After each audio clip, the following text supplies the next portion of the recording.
let's talk about the pipe which goes there. It's already removed, as you can see. So I removed the overflow reservoir, that one. Removed it so I can have better or greater access to the pipe itself.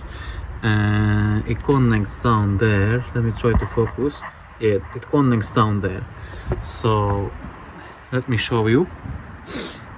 So here it is. This is the old and this is like the new or the boat one.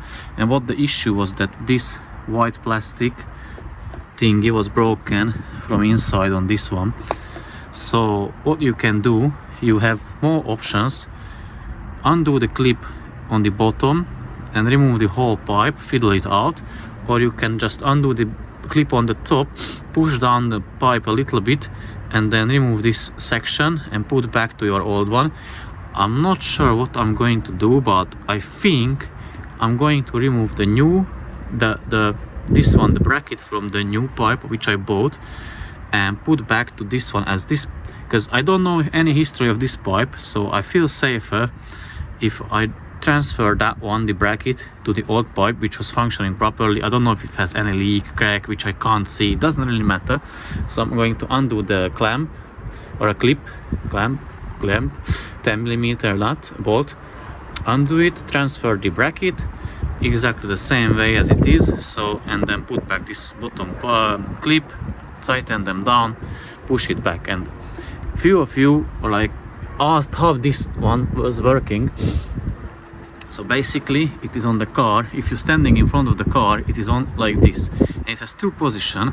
Here is this tab or ear which you can press either side. So if it's closed, it is okay. So I asked my brother-in-law to help me. So this is closed position, and when you undoing it on the car, when you're repairing it or like removing it, you first twist it this way all the way you can. It stops here. I don't know, the camera stopped for a reason, so for some reason, so try to explain one more time. So it is on like this on the car. See here this tab, it stops it in the closed position. Again, open it this way, it stops it here. And now you can pull it down from the intake manifold. And once you are putting it back together, you push it down all the way so that this one is touching the surface of the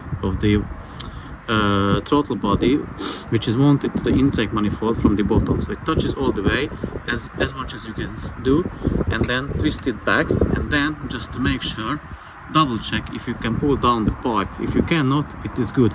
If you can, it has to go a bit up higher back to the throttle body, and then that's it. So I'm going to transfer this unit, the new one, to the old pipe and just secure the pipe back, and basically that will be it.